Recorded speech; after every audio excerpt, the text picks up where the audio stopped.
ज्ञान नमुता ही जाते भये हरिहंतादि महान।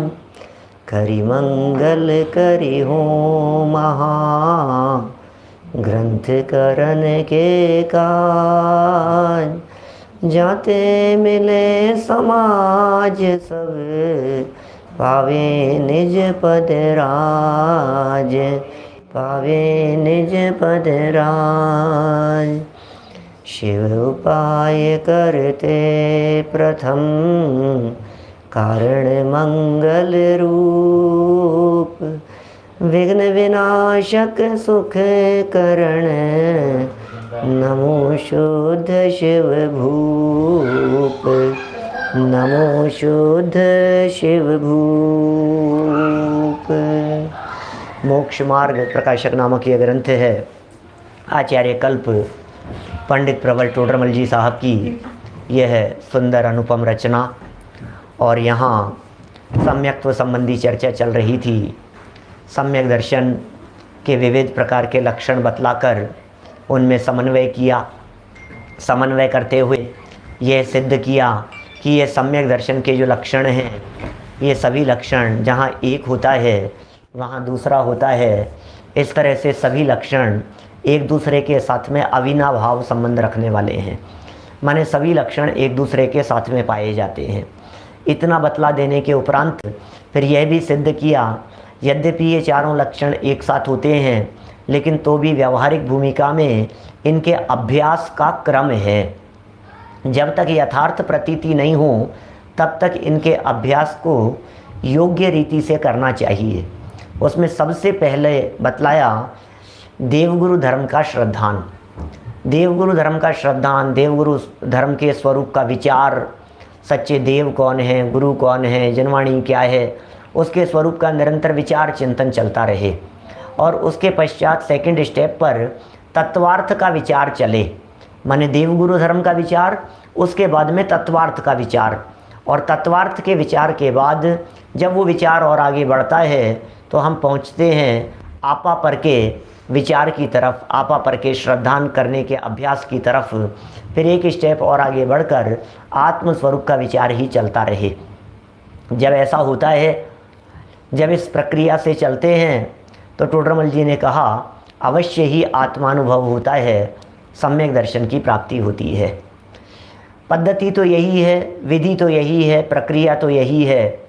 इस प्रक्रिया से चलने पर बहुत हद तक तो सम्यक दर्शन की प्राप्ति होती ही होती है। कदाचित न भी होवे किन्हीं जीवों को, कदाचित न भी होवे। कि क्यों नहीं होवे साहब कदाचित, तो उसके पीछे हेतु यह बतला दिया था कि इस जीव के कदाचित कुछ विपरीत मान्यता का, विपरीत अभिप्राय का या कोई विपरीत निमित्त मिल जाए और गलत रास्ते पर यदि ये जीव चल जाए तो कदाचित इसे सम्यक दर्शन की प्राप्ति न भी हो। तथापि बुद्धिपूर्वक हमारा काम क्या है, पीछे पेज नंबर 262 पर भी इस तरह की चर्चा की थी पंडित जी साहब ने। 262 नंबर पेज पर भी बतलाया था, जब करण लब्धि का अंतिम प्रकरण चल रहा था तब उन्होंने कहा कि बुद्धिपूर्वक तो इस जीव का कार्य तत्व विचार में उपयोग को तद्रूप होकर लगाना ही है। क्या कहा? इस जीव का कार्य बुद्धिपूर्वक, बुद्धिपूर्वक तो इस जीव का कार्य तत्व विचार में उपयोग को तद्रूप होकर के लगाना ही है। यही मैं हूँ, यही मैं हूँ, यही मैं हूँ, इस तरह के विचार पूर्वक अपने उपयोग को अपने स्वभाव के साथ में जब तन्मय किया जाता है, जब एकाग्र किया जाता है तो हमारा बुद्धिपूर्वक कार्य तो यही है। लेकिन ये होने पर भी काम हो तो हो और नहीं हो तो नहीं भी हो, ऐसा भी संभव है। इसलिए इसके लिए एक सुंदर उदाहरण देकर के बात कही कि पुत्र के अर्थी जीव को यथासंभव प्रयास बुद्धिपूर्वक तो विवाह आदि कार्य करना है। फिर उसके पश्चात जब होना हो तो हो जाए, जब ना होना हो तो कदाचित किसी को न भी होवे तो नहीं भी होवे। तो उपाय बनाने के लिए प्रयत्न तो यही किया जाना चाहिए। इस प्रकार सम्यक्त्व का लक्षण निर्देश किया। अब एक और महत्वपूर्ण बिंदु यहाँ उठा रहे हैं इन्हीं 4 लक्षणों के संदर्भ में, और कुछ सूक्ष्म बातें हैं। देखिए पेज नंबर है 329, 329, 329 नंबर पेज पर देखिए।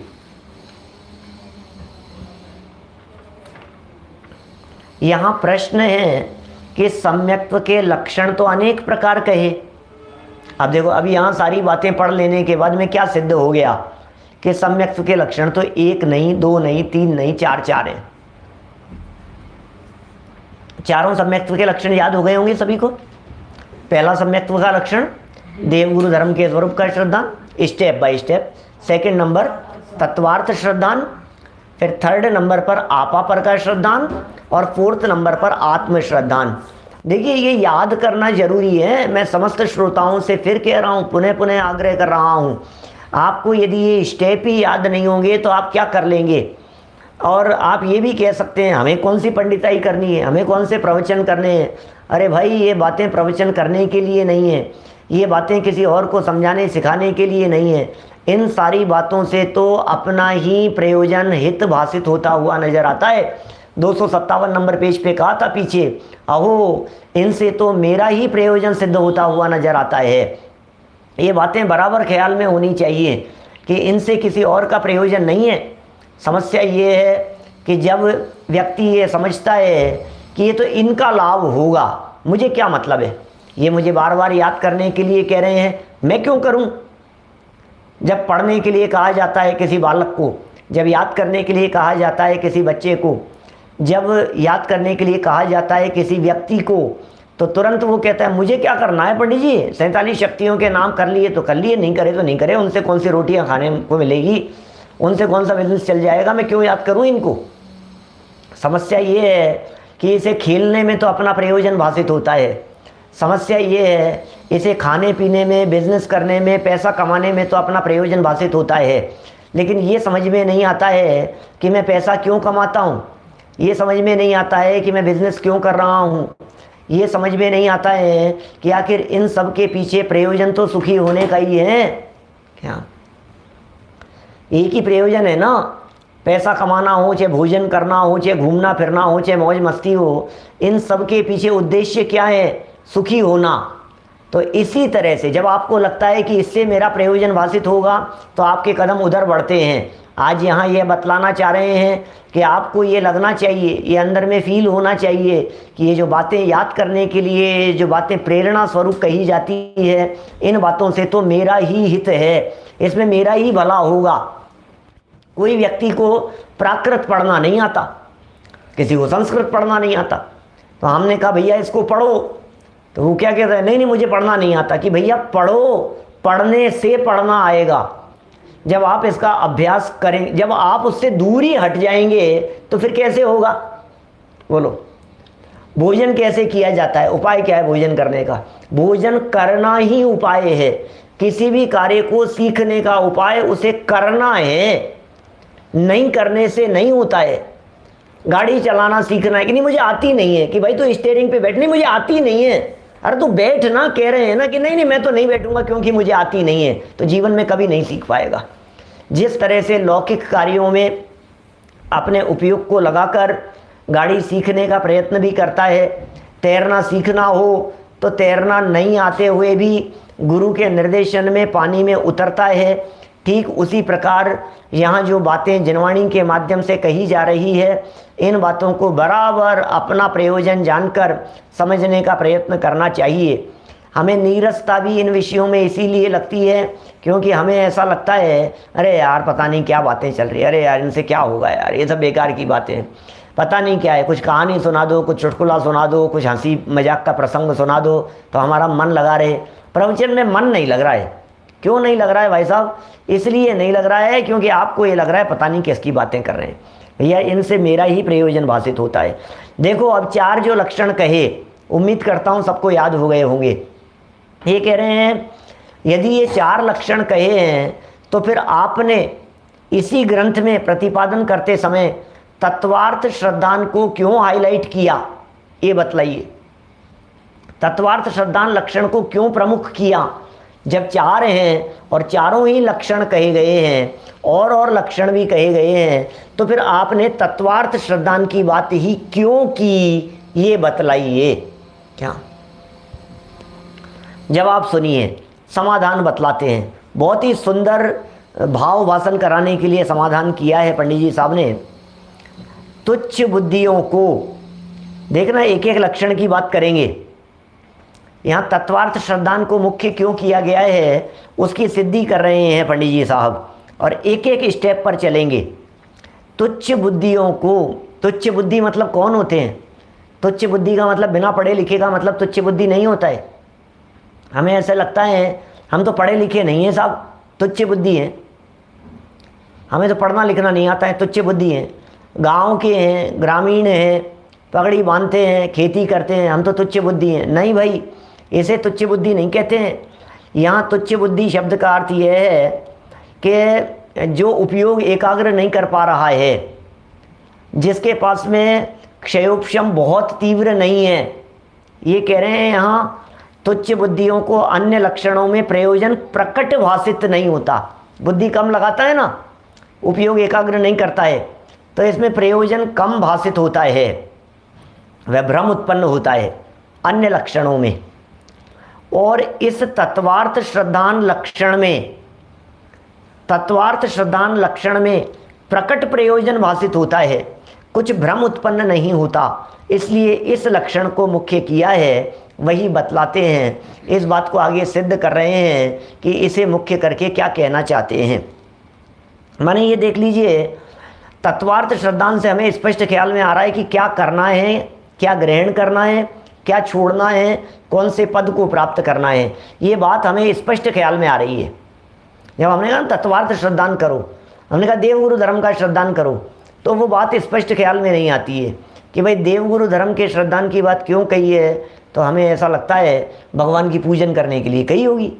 अब देव का श्रद्धान है, हाँ ठीक है, किसके हाथ जोड़ना है किसके नहीं जोड़ना है समझ लिया, लेकिन मेरा हित किस में है? बोले वीतराग भाव जो कि संवर निर्जरा रूप है, उससे ही मैं सुखी हो सकता हूँ। आश्रव और बंध जो दुख रूप परिणाम है, उससे ही मैं परेशान हूँ। इसलिए क्या हेय है, क्या उपादेय है, क्या ग्रहण करने योग्य है, क्या छोड़ने योग्य है, मैं कौन हूँ, पर कौन है, इन बातों को जानना अत्यंत आवश्यक है। और इसे तत्वार्थ विचार, तत्वार्थ श्रद्धान कह करके पुकारा गया है। सम्यक दर्शन की प्राप्ति के संदर्भ में प्रकरण चल रहा है। सम्यक दर्शन की प्राप्ति यदि इसकी महिमा देखनी हो तो संयम प्रकाश ग्रंथ 73 नंबर का प्रवचन, इसमें हमने विस्तार से चर्चा की है आपके बीच में। सम्यक दर्शन की आखिर महिमा क्या है? भैया सम्यक दर्शन के बिना व्रत प्रतिमा लो, उपवास करो, या मंदिर में डेरा डालो।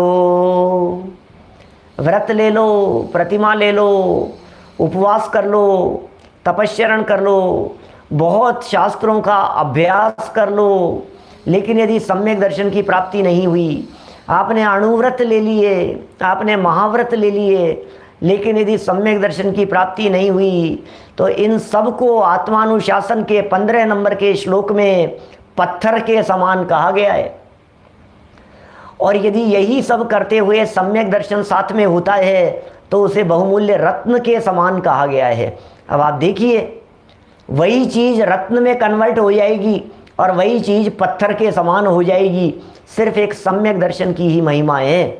सम्यक दर्शन माने दुखों का अंत होना शुरू हो गया, सम्यक दर्शन माने अनंत सुख प्राप्ति का मार्ग शुरू हो गया, सम्यक दर्शन माने यथार्थ श्रद्धान, सम्यक दर्शन माने जिस विपरीत मान्यता के कारण मैं दुखी था वह विपरीत मान्यता मिट गई।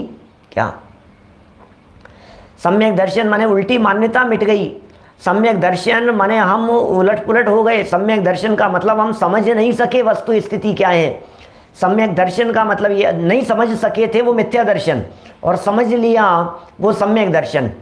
सत्य समझे बिना, वस्तु स्वरूप की यथार्थ श्रद्धा के बिना दुख दूर करने का किनारा नजदीक नहीं आता है। ये बात जो आपको महिमावाची कही जा रही है, एक बार हृदय में उतर जाए कि करने योग्य कार्य इस जीवन में सम्यक दर्शन ही है। करने योग्य कार्य पैसा कमाना नहीं है, करने योग्य कार्य दूसरे नहीं है। हमने न मालूम क्या क्या अपने करने योग्य कार्य समझ रखे हैं, लेकिन एकमात्र सम्यक दर्शन ही करने योग्य कार्य है। नींव डले बिना महल खड़ा नहीं होता है, नींव डालना जरूरी है। देखिए क्या कह रहे हैं यहाँ, और वो नींव सम्यक दर्शन तत्वार्थ श्रद्धांत से ही यथार्थ प्रयोजन भाषित होता है। इसे मुख्य यहाँ किया गया है। देखिए इसी बात को बतलाते हैं, हर पॉइंट को यहाँ पंडित जी साहब बतलाएंगे। जो सम्यक दर्शन के अन्य लक्षण बतलाए हैं, बोले उनमें क्या वीक पॉइंट रह जाता है और तत्वार्थ श्रद्धांत में क्या महत्वपूर्ण प्लस पॉइंट है, क्यों मुख्य किया। प्रश्न क्या है, तत्वार्थ श्रद्धांत को क्यों मुख्य किया, ये प्रश्न है। इन 4 लक्षणों में से तत्वार्थ श्रद्धांत क्यों महत्वपूर्ण है इन चारों में से, और बाकी के 3 लक्षणों में क्या वीक पॉइंट रह जाता है, वो बतला रहे हैं। देवगुरु धर्म के श्रद्धांत में तुच्छ बुद्धियों को यह भाषित हो, ध्यान दीजिए क्या कह रहे हैं।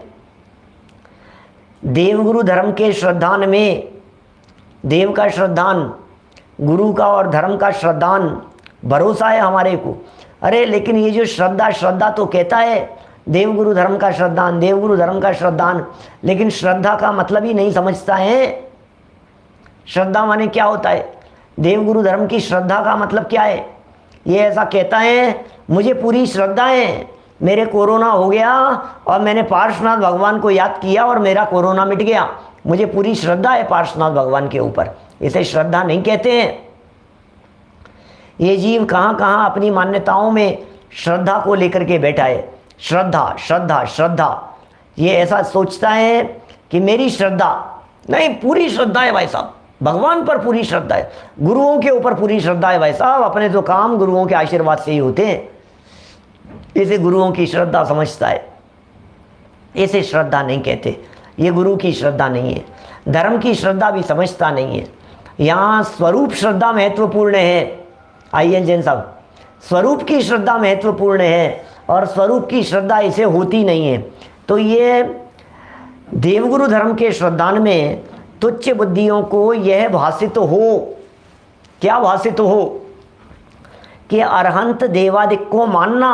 अब देवगुरु धर्म की श्रद्धा की ना, तो बोले इन पर तो श्रद्धा होनी चाहिए, देवगुरु धर्म को तो मानना और औरों को नहीं मानना, इतना ही सम्यक्त्व है। ओहो, तुच्छ बुद्धि लोग उसकी सूक्ष्मता में नहीं जाते हैं, उसके स्वरूप को नहीं समझ पाते हैं और इतना समझते हैं हमें तो अनंत देवादिक को ही मानना है और किसी के आगे मस्तक नहीं झुकाना है। और समाज में बहुत सारे लोग तो ऐसा भी समझते हैं कि हमने कुदेव कुगुरु कुधर्म को नहीं माना, उनके आगे मस्तक नहीं झुकाया, इट मीन्स हम सम्यक दृष्टि हो गए। क्या ऐसा समझते हैं समाज में लोग?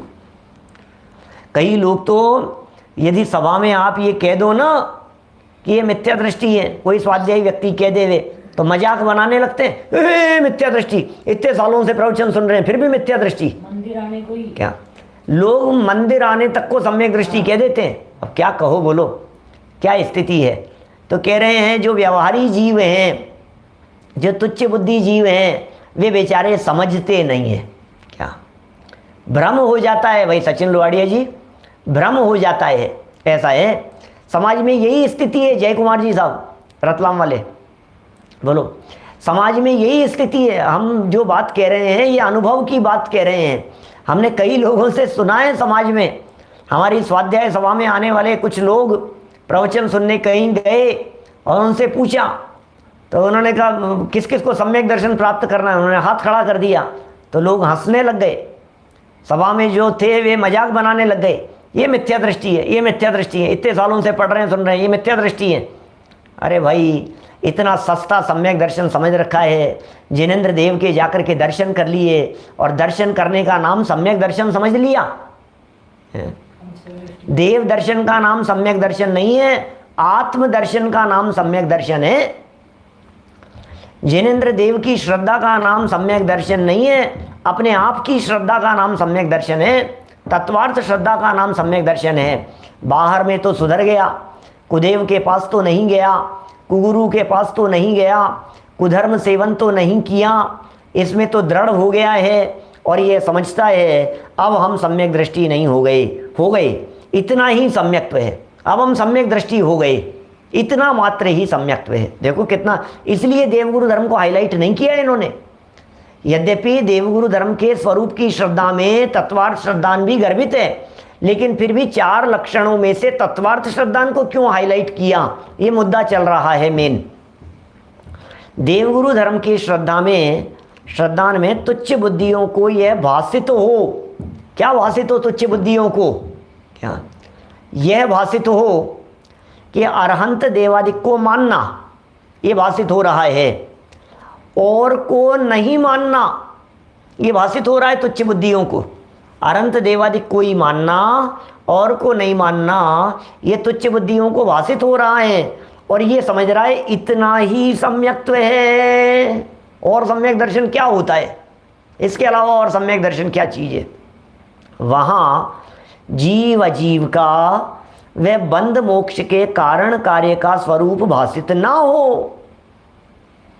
देवगुरु धर्म के स्वरूप को तो जान लिया, देवगुरु धर्म के स्वरूप को तो पहचान लिया, लेकिन क्या कह रहे हैं, जीव अजीव का स्वरूप भाषित ना हो। क्या करें, जीव अजीव का स्वरूप भाषित ना हो। बंध मोक्ष में, बंध मोक्ष के कारण और कार्य, बहुत महत्वपूर्ण शब्द है। बंध मोक्ष, इनके कारण क्या है? आश्रव बंध का कारण है, और संवर और निर्जरा मोक्ष का कारण है। और कार्य क्या है? आश्रव के कारण बंध होता है, और संवर और निर्जरा का कार्य मोक्ष है। तो ये कारण और कार्य और जीव और अजीव, इनके स्वरूप भाषित ना हो, तब मोक्ष मार्ग प्रयोजन की सिद्धि ना हो। अब मोक्ष मार्ग प्रयोजन की सिद्धि कैसे होगी? इसका मतलब क्या क्या जानना है? मैं कौन हूँ, पर कौन है, मैं दुखी हूँ, दुख के कारण क्या है, मुझे सुखी होना है, सुख का रास्ता क्या है, इतनी बातें तो जाननी पड़ेगी ना। मैं कौन हूँ, पर कौन है, मैं दुखी हूँ तो दुख के कारण क्या हैं, दुख के कारणों को मिटाकर सच्चे सुख की प्राप्ति का रास्ता क्या है, और सच्चा सुख प्राप्त होने रूपी मंजिल कौन सी है, इतनी बातों को तो जानना पड़ेगा। तो ये कह रहे हैं मोक्ष मार्ग प्रयोजन की सिद्धि नहीं होगी, वह जीवादिक का श्रद्धान हुए बिना, जीवादिक का श्रद्धान हुए बिना इस श्रद्धान में संतुष्ट होकर, कौन से सम्यक्त्व में? सच्चे देवगुरु धर्म, देवगुरु धर्म के अलावा और किसी के आगे मस्तक नहीं झुकाता, संतुष्ट होकर अपने को सम्यक्ति मान लेवे। मैं सम्यक्ति हो गया, मैं सम्यक्ति हो गया, क्योंकि कुदेवों के आगे मैं कुगुरु को नहीं मानता, मैं कुदेव को नहीं मानता, मैं कुधर्म सेवन नहीं करता, मैं तो सम्यक दृष्टि हो गया। एक कुदेव अधिक से द्वेष तो रखे। देखो चक्कर कहाँ हो जाता है इसमें, यदि सिर्फ देवगुरु धर्म वाले को ही हाईलाइट करते तो इसमें चूक होने की संभावना कहाँ थी। तो टोडरमल जी कह रहे हैं एक कुदेवादिक से तो द्वेष रखे और अन्य रागादिक छोड़ने का उद्यम न करे, ऐसा भ्रम उत्पन्न होता है। ओहो भैया, ये भ्रम उत्पन्न होता है, जबकि असली काम तो रागादिक से लेनी है। ये असली रत्नत्रय का फल है, रागादि से मुक्त हो जाना। कल हमने इसी मोक्ष मार्ग प्रकाशक ग्रंथ के 213 नंबर पेज को खोलकर बतलाया था, निश्चयवासी का अंतिम प्रकरण, रागादि मिटाने की श्रद्धा वो सम्यक दर्शन है, रागादि मिटाने का जानना वो सम्यक ज्ञान है, और रागादि मिटे उसका नाम सम्यक चारित्र है। ओ क्या कह रहे हैं भाई साहब, रागादि मिटाने की श्रद्धा ये सम्यक दर्शन, ये टोडरमल जी की परिभाषा है 213 नंबर पेज की। रागादि किस प्रकार से मिटते हैं ये जानना ये सम्यक ज्ञान है, और रागादिक दूर हो जाना ये सम्यक चारित्र है। चारित्र किसका नाम है? मोह खोह विहीनो। प्रवचन सार 7वीं गाथा में कहा मोह और क्षोभ से रहित, तो रागादिक मिटे रागादिक, ये प्रयत्न होना चाहिए। इसने कुदेव को तो नहीं माना, और कुदेव को नहीं माना तो कुदेव के प्रति द्वेष किया। क्या? कुदेव के प्रति द्वेष बुद्धि हुई, और द्वेष बुद्धि हुई तो सम्यक दर्शन तो रागादि घटाने के लिए था। रागादि छोड़ने का उद्यम तो नहीं किया, द्वेष छोड़ने का उद्यम तो नहीं किया। क्या? द्वेष छोड़ने का उद्यम नहीं किया, राग छोड़ने का उद्यम नहीं किया। कुदेव को देख करके, कुगुरु को देख करके नाक मुंह सिकोड़ने लग गया। समझ में आ रही है बात? कुगुरु को छोड़ करके नाक मुंह, अरे जैसे कुगुरु दिखे, अरे मेरे बेकार, दूर हटाओ इनको। अरे भैया, तो भाई द्वेष बुद्धि थोड़ी ना करनी थी। सम्यक दर्शन के लिए तो रागादि छोड़ने योग्य हैं, राग नहीं, द्वेष भी छोड़ने योग्य हैं, कषाय भी छोड़ने योग्य हैं। जरा देखना अपने दिल में झांक करके, कहीं ऐसा तो नहीं है कि किसी को कुदेव मान करके उनके प्रति द्वेष बुद्धि हो रही है। कहीं ऐसा तो नहीं है कि किसी को कुगुरु समझ करके उसके प्रति हमारे हृदय में द्वेष बुद्धि वर्त रही है। भैया, ये जनागम है। द्वेष बुद्धि तो किसी के प्रति नहीं होती, किसी के प्रति राग नहीं है और किसी के प्रति द्वेष नहीं है। द्वेष बुद्धि किसी के प्रति नहीं है। सीखिए अपने गुरुजनों से, सीखिए अपने ज्ञानियों से, विद्वानों से, पूर्ववर्ती परंपरा से चले आ रहे विद्वानों से। किसी के प्रति द्वेष बुद्धि नहीं है, किसी के प्रति द्वेष बुद्धि नहीं है। हमने ऐसा महसूस किया है, इसलिए हम इस तरह की बात कह रहे हैं। टोडरमल जी की इस पंक्ति को बेस बना करके हम बात कह रहे हैं। सुनील जी सर्राफ साहब, क्या ये टोडरमल जी की पंक्ति को बेस बना करके बात कर रहे हैं। देवगुरु धर्म की श्रद्धा करके अपने आप को सम्यक्त्वी समझता है, और जिन्हें कुगुरु समझता है उनके प्रति द्वेष करने लगता है। ये लिख रहे हैं निर्मल चंद जी साहब, भूलेला भगवान छे। क्या? भूले हुए भगवान है भैया, द्वेष बुद्धि करने योग्य नहीं है। क्या? करुणा करने योग्य है। करुणा, देखिए जो पंक्ति लिखी है, वापस पढ़ता हूं इस पंक्ति को। जीवादिक का श्रद्धान हुए बिना, इस पैराग्राफ की नीचे से 2 लाइनें। जीवादिक का श्रद्धान हुए बिना, क्या? इसी श्रद्धान में संतुष्ट होकर, कौन से श्रद्धान में? कि मुझे तो देवगुरु धर्म का श्रद्धान है। क्या? मुझे तो देवगुरु धर्म का श्रद्धान है, मुझे तो सत्य श्रद्धान है। इसी श्रद्धान में संतुष्ट होकर अपने को सम्यक्त्वी मान ले, सम्यक्त्वी मान ले। क्या? एक कुदेवादिक से द्वेष तो रखे। देखो क्या कह रहे हैं, इसी श्रद्धान में संतुष्ट होकर के सम्यक्त्वी मान लेवे, और कुदेवादिक से द्वेष तो रखे, और अन्य रागादि छोड़ने का उद्यम न करे। क्या? कुदेवादिक से तो द्वेष कर लिया और बाकी रागादिक छूटे नहीं। वो उद्यम ही नहीं है, वो प्रयत्न ही नहीं है, वो प्रयास ही नहीं कर रहे हैं। ऐसा भ्रम उत्पन्न हो जाता है। इसलिए देवगुरु धर्म नहीं, तत्वार्थ श्रद्धान की तरफ उपयोग जाना चाहिए। क्या? हमारे उपयोग में प्रमुख होना चाहिए तत्वार्थ श्रद्धान, क्योंकि तत्वार्थ श्रद्धान प्रमुख होता है तो फिर कुदेव को नहीं माना, उसके पीछे कारण समझ में आता है। सच्चे देव को माना, उसके पीछे कारण समझ में आता है। उन्हें देख करके निश्चित तेरे सदृश प्रभु अरहंत अवस्था पाऊंगा, ये पुरुषार्थ अंदर में जागृत होता है। ये कैसे हो रहा है? भेष बनते हैं वो उसके लिए। देखिए, ऐसा भ्रम उत्पन्न हो, इसलिए देवगुरु धर्म को हाईलाइट नहीं किया। समझ में आ गई क्या बात? 4 जो विशेषण कहे थे, क्या 4 जो विशेषण कहे थे, उन 4 विशेषणों में से चारों ही लक्षण कहने पर भी तत्वार्थ श्रद्धान को क्यों प्रमुख किया और देवगुरु धर्म को प्रमुख क्यों नहीं किया? क्योंकि देवगुरु धर्म को प्रमुख करने पर कुछ गड़बड़ होने की संभावना या भ्रम उत्पन्न होने की संभावना दिखाई देती है, इसलिए उसे यहाँ हाईलाइट नहीं किया है। देखिए फिर तथा, अब दूसरे लक्षण की तरफ बढ़ रहे हैं अपन, उसे क्यों नहीं हाईलाइट किया? तथा आपा पर के श्रद्धान में तुच्छ बुद्धियों को यह भाषित हो कि आपा पर का ही जानना कार्यकारी है, इसी से सम्यक्त्व होता है। क्या कहा? जब ये बात कही गई आपा पर का श्रद्धान, आपा पर का श्रद्धान, तो तुच्छ बुद्धि लोग क्या करते हैं? आपा पर का ही जानना कार्यकारी है, यही सम्यक्त्व है, इसी से सम्यक्त्व है, इतना हो गया, सम्यक दर्शन हो गया, तो वो उसी में अटक करके रह जाते हैं। कह रहे हैं वहाँ आश्रवादिक का स्वरूप भाषित ना हो आपा पर के श्रद्धान में, तब मोक्ष मार्ग प्रयोजन की सिद्धि ना हो। अब आपा पर की तो बात कर रहे हैं, लेकिन आश्रवादी ये लग रहे हैं क्या कि नहीं, उनकी तो खबर ही नहीं है। आपा पर की तो बात कर रहे हैं, रागादिक दुख कारण जाने, ये बात ख्याल में आ रही है क्या कि नहीं? वो तो नहीं आ रही है।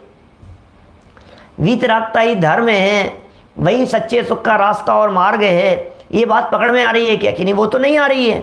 तो बोले मोक्ष मार्ग प्रयोजन की सिद्धि ना हो, वह आश्रवादिक का श्रद्धान हुए बिना इतना ही जानने में संतुष्ट होकर अपने को सम्यक्त्वी माने, स्वच्छंद होकर रागादि छोड़ने का उद्यम न करे, ऐसा भ्रम उत्पन्न हो। स्वच्छंदी हो जाता है और रागादि छोड़ने का उद्यम न करे, ये भ्रम उत्पन्न हो जाता है। भाई साहब कितनी बड़ी प्रॉब्लम है। मैंने टोडरमल जी साहब को बराबर इस बात का भाव वासन था कि यदि हम आपा पर के श्रद्धान को हाईलाइट करेंगे तो भ्रमित होने की संभावना दिखाई देगी। क्या? भ्रमित हो जाएगा। राग छोड़ने योग्य, रागादि छोड़ने का उद्यम कर, देखो बार बार में पंडित जी ये कह रहे हैं सम्यक दर्शन की प्राप्ति के लिए या सम्यक दर्शन प्राप्त हो जाने के पश्चात भी या मोक्ष मार्ग में बढ़ने वाले जीव के लिए एक ही बात उपयोग में रखने योग्य है, रागादि घटे के नहीं घटे, रागादि छोड़ने का उद्यम बन रहा है कि नहीं बन रहा है। कि साहब रागादि छोड़ने का उद्यम तो नहीं बन रहा है, तो बोले खत्म है फिर कहानी। रागादि छोड़ने का उद्यम बनना जरूरी है। अभी देखिए रागादि कहते हैं तो भाव वासन इतना नहीं हो पाता। जब राग के साथ में आदि जोड़ देवें और आदि शब्द का खुलासा करें तो फिर बात स्पष्ट होती है। राग के साथ में द्वेष लगाओ, द्वेष बुद्धि कम हुई या नहीं हुई, द्वेष घटा के नहीं घटा, औरों के प्रति नाराजगी कम हुई या नहीं हुई, दोषारोपण की बुद्धि कम हुई या नहीं हुई, ऑब्जेक्शन, उंगली उठाना, खींचतान करना, ये सब बातें कुछ कम हुई या नहीं हुई। राग आदि शब्द में क्रोध घटा के नहीं घटा, गुस्सा कम हुआ कि नहीं हुआ, गुस्सा यदि आ गया तो जल्दी मिटा के नहीं मिटा, छोटी छोटी सी बातों में जो घमंड होने लगता था, बात बात में सुन सुन करके जो ऐसा लगता था आई एम समथिंग, ये जो लगता था इसमें कुछ कमी हुई कि नहीं, गिरावट आई कि नहीं, वो रिड्यूस हुआ कि नहीं हुआ, ये टटोलना पड़ेगा भाई साहब। मायाचारी के परिणाम तो नहीं चल रहे हैं कहीं, ये कम हुए कि नहीं।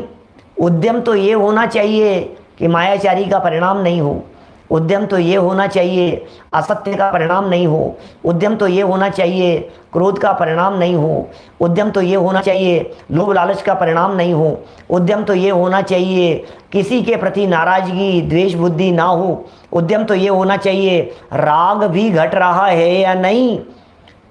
यद्यपि इससे कोई बहुत बड़ी ये तो हो भी जाता है, ऑटोमेटिक भी हो जाता है भाई साहब। ये जो बातें मैं कह रहा हूँ, कषाय मंद हो जाना, घमंड की कमी आ जाना, द्वेष बुद्धि का थोड़ा सा कम हो जाना, ये तो काल क्रम से अनेक बार स्वयं भी हो जाता है। लेकिन प्रयोजन की सिद्धि तो इन रागादिक के घटाने का उद्यम करने में ही है। हमारा प्रयत्न यही होना चाहिए।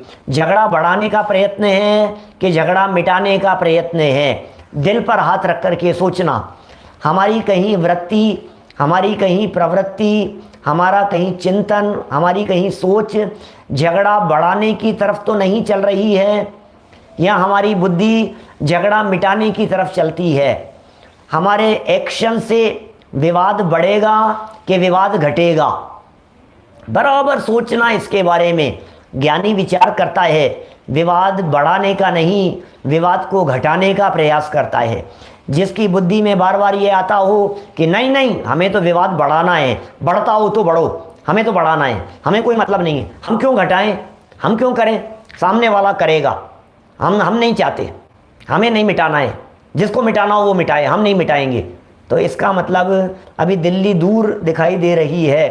टोडरमल जी का ये वाक्य कितना महत्वपूर्ण है। पिछले पैराग्राफ में भी यही वाक्य लिखा था और इस पैराग्राफ में भी यही वाक्य लिखा है। और आगे पेज बदल करके एक बार देख लीजिए, 330 नंबर पेज पर तीसरी लाइन जहाँ पैराग्राफ संपन्न हो रहा है वहाँ भी लिखा है, स्वच्छंद होकर रागादि छोड़ने का उद्यम न करे, इसके भी ऐसा भ्रम उत्पन्न होता है। इसका मतलब बार बार में इस बात पर जोर दे रहे हैं, रागादि छोड़ने का विषय भोगादिक से निवृत्ति की तरफ उपयोग दौड़ किस तरफ जा रहा है, ये सोचना पड़ेगा हमारे को। क्यों कह रहे हैं, एक जगह नहीं, एक पैराग्राफ में, दूसरे पैराग्राफ में, तीसरे पैराग्राफ में अपन पढ़ जाते हैं, आगे पीछे पैराग्राफ का तुलनात्मक अध्ययन नहीं करते हैं। पीछे क्या वाक्य कहा था, आगे क्या वाक्य कहा है, वहां ये वाक्य क्यों कहा, ये बात दोबारा क्यों कही, इस वाक्य को पंडित जी ने रिपीट क्यों कर दिया, शब्द कम पड़ गए थे क्या? बोलो, कोई बात को यदि 2 बार कह दिया जाए इसका मतलब उस बात की कीमत कितनी ज्यादा है। किसी बात को यदि 3 बार कह दिया जाए, क्या 3 बार यदि ये बात कह दी जाए आलोक जी भाई साहब, इसका मतलब उस बात पर कितना वजन देना चाहते हैं क्या? जैसे मैं त्रिकाली ध्रुव आत्मा हूं, फिर कहे मैं त्रिकाली ध्रुव आत्मा हूं, मैं त्रिकाली ध्रुव आत्मा ही हूं। अब कितना वजन पड़ रहा है किसी बात पर। जब आप बच्चे को किसी काम के लिए कहते हैं तो एक बार कहना वो नहीं सुनता, फिर दोबारा कहा जाता है नहीं सुनता, फिर तीसरी बार कहा जाता है, उसके भी दिमाग में ये बात आने लगती है, भाई साहब बार बार कह रहे हैं, अब तो मानना ही पड़ेगा, अब तो सुनना ही पड़ेगा। इसी तरह से टोडरमल जी यहाँ सम्यक दर्शन प्राप्त करने के इच्छुक जीवों को समझाते हुए कह रहे हैं कि हमने जो यहाँ देवगुरु धर्म को हाईलाइट नहीं किया, हमने यहाँ आत्म श्रद्धान को हाईलाइट या आपा पर के श्रद्धान को हाईलाइट नहीं किया, तो उसके पीछे छिपा हुआ रहस्य क्या था? उसके पीछे छिपा हुआ रहस्य एकमात्र यही था कि रागादि घटाने का उद्यम अन्य स्थानों पर नहीं होता है। क्या क्या कह रहे हैं? रागादि मिटाने का उद्यम, रागादि मिटाने का प्रयत्न यही करने योग्य है।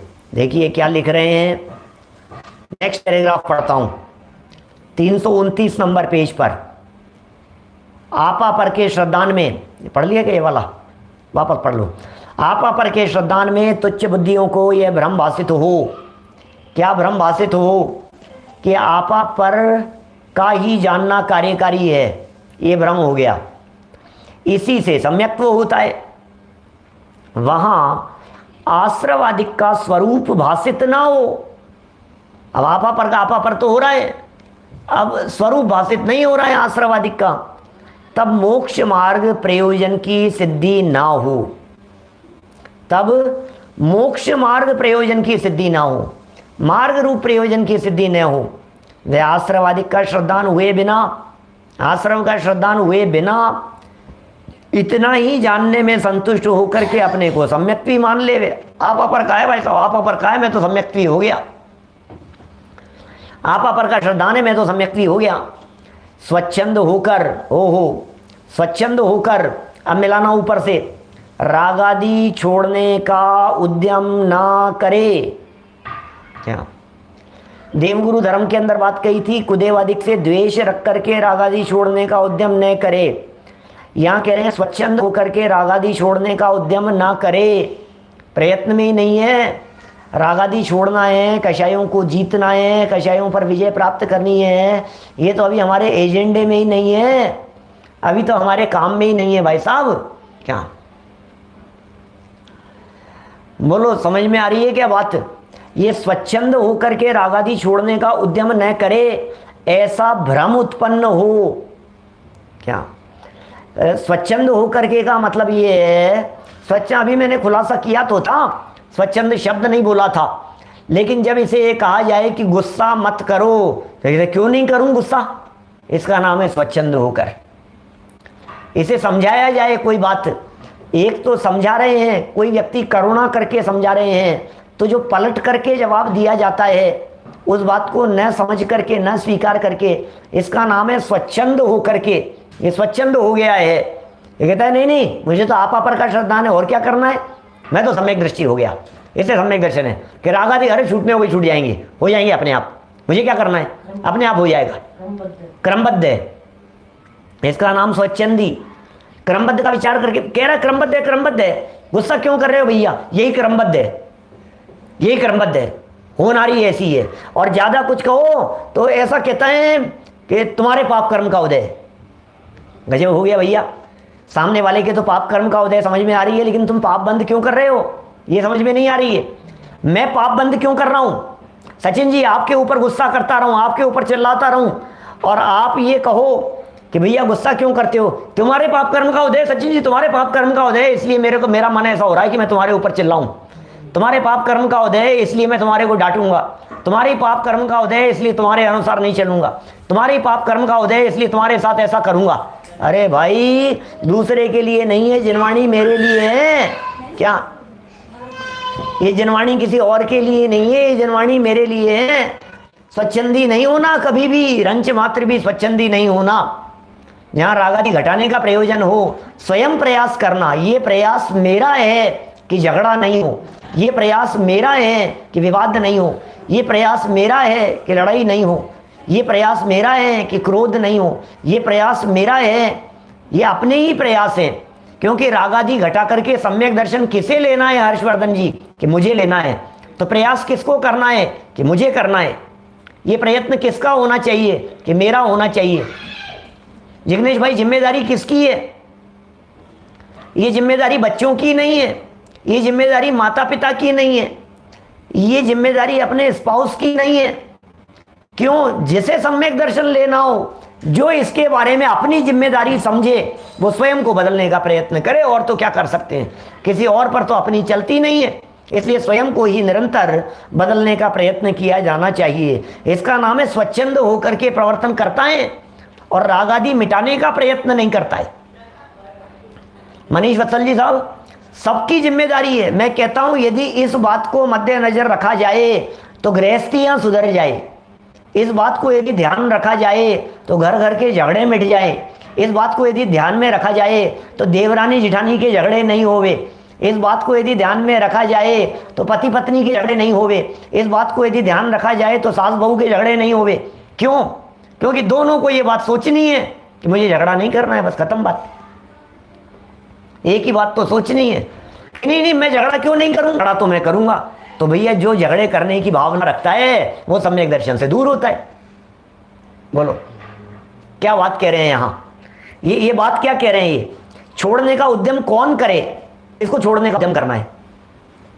अगर रागादि छोड़ने का उद्यम ना करे, नहीं करता, तो कौन करेगा रागादि छोड़ने का उद्यम। आप देखिए अंतिम पॉइंट की तरफ बढ़ते हैं अपन, और आगे क्या कह रहे हैं। तथा आत्मश्रद्धान में तुच्छ बुद्धियों को यह भाषित हो, आत्मश्रद्धान में तुच्छ बुद्धियों को यह भाषित हो कि आत्मा ही का विचार कार्यकारी है, इसी से सम्यक होता है। अब तुच्छ बुद्धि है, अब आत्मश्रद्धान को हाईलाइट कर दिया कहीं शास्त्र में आत्मश्रद्धान को हाईलाइट किया है, और ये कह रहे हैं हाँ हाँ भाई साहब आत्मश्रद्धान, बस आत्म सम्यक दृष्टि, पुलक वदनम ऐसे शब्द का प्रयोग किया है अमृतचंद्र स्वामी ने। मुंह फुलाया है अपने आप को सम्यक दृष्टि मान करके। क्या अणुव्रत ले लेवे, महाव्रत ले लेवे, और अपने आप को सम्यक दृष्टि मान करके पुलक बदना, मैं बस ऐसा समझ करके बैठा है। तो ये कह रहे हैं भैया आत्मा का ही विचार कार्यकारी है, इसी से सम्यक्त्व होता है। ऐसा कोई तुच्छ बुद्धि को भाषित होने लग जाए, वहां जीव अजीवादिक का विशेष, जीव अजीव को विशेष नहीं जाना, वह आश्रवादिक का स्वरूप भाषित ना हो। अकेले आत्मश्रद्धान के लिए जहां बैठा हुआ है, ये कह रहे हैं अकेले आत्मश्रद्धान करने वाला उसे स्वरूप भाषित नहीं हो, प्रयोजन को सिद्ध ना हो। क्या पीछे भी कहा था, मोक्ष मार्ग प्रयोजन को की सिद्धि ना हो, पीछे भी वाक्य था ऐसा, और उसके ऊपर वाले पैराग्राफ में भी वाक्य था पीछे। देखो अब कितना चिंतन व्यवस्थित चलता है पंडित जी साहब का। जब किसी विषय का प्रतिपादन करते हैं तो कितना व्यवस्थित रीति से करते हैं। क्या वाक्य है? मोक्ष मार्ग प्रयोजन को सिद्ध न हो वह जीवादिक के विशेष व आश्रवादिक के स्वरूप का श्रद्धान हुए बिना, जीवादिक के विशेष भी नहीं और आश्रवादिक के स्वरूप का श्रद्धान भी हुआ नहीं, हुए बिना इतने ही विचार से अपने को सम्यक्त्वी माने। लो, आत्मश्रद्धान, आत्मश्रद्धान, मुझे तो आत्मश्रद्धान है, मुझे तो आत्मा की श्रद्धा है, ऐसा मानकर अपने आप को सम्यक्त्वी माने और स्वच्छंद होकर राग आदि छोड़ने का उद्यम ना करे। लो, यहां भी फिर स्वच्छंद हो गया। आत्मश्रद्धान करता हुआ अपने आप को सम्यक दृष्टि मान रहा है और अपने आप को सम्यक दृष्टि मान करके कह रहा है कि ठीक है, कोई बात नहीं, और राग आदि छोड़ने का उद्यम नहीं है। तो इसके भी ऐसा भ्रम उत्पन्न होता है। ऐसा जानकर इन लक्षणों को मुख्य नहीं किया, स्वार्थ श्रद्धान को ही प्रमुख क्यों किया? पर ये माइनस पॉइंट दिखाई देते हैं और आत्मश्रद्धान को हाईलाइट करने पर ये माइनस पॉइंट दिखाई देते हैं और ये जीव स्वच्छंदी हो जाता है और रागादि घटाने का उद्यम नहीं कर पाता है। क्यों? क्योंकि रागादिक तो इसके उपयोग में ही नहीं आ रहे हैं। और जब तत्वार्थ श्रद्धान प्रमुख होता है तो फिर आश्रव बंध छोड़ने योग्य हैं, संवर निर्जरा अपनाने योग्य है। इस तरह से रागादिक को हे मान्य रूप बात वो वहां गर्भित हो जाती है। तो इस तरह से इन लक्षणों को मुख्य नहीं किया और तत्वार्थ श्रद्धान को ही मुख्य किया गया है। इसी संबंध में इसी प्रकरण को कुछ और कि भाई तत्वार्थ श्रद्धान में ऐसी क्या विशेषता हो गई है, उसे आगामी 2-3 पैराग्राफ के विराम देते हैं। जिनवाणी स्तुति। निज निधि निज में बताई यह अनंत उपकार है, उसके लिए जिनवाणी वंदना शत बार है, वंदना शत बार है। नौ बाणों का नमो